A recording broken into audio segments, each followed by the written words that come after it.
एक ताज़ा हिकायत है, सुन लो तो इनायत है। एक शख्स को देखा था तारों की तरह हमने, एक शख्स को चाहा था अपनों की तरह हमने, एक शख्स को समझा था फूलों की तरह हमने। वो शख्स क़यामत था।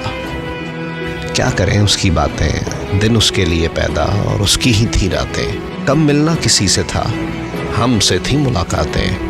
रंग उसका शहादी था, जुल्फों में थी महकारें। आंखें थी कि जादू था, पलकें थी कि तलवारें। दुश्मन भी अगर देखें 100 जान से दिलहारें।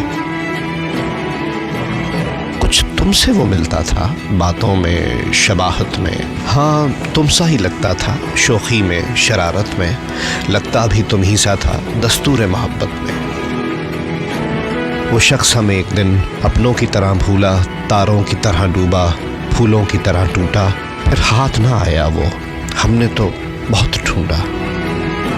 तुम किस लिए चौंके हो, कब जिक्र तुम्हारा है, कब तुमसे तकाजा है, कब तुमसे शिकायत है। एक ताज़ा हिकायत है, सुन लो तो इनायत है।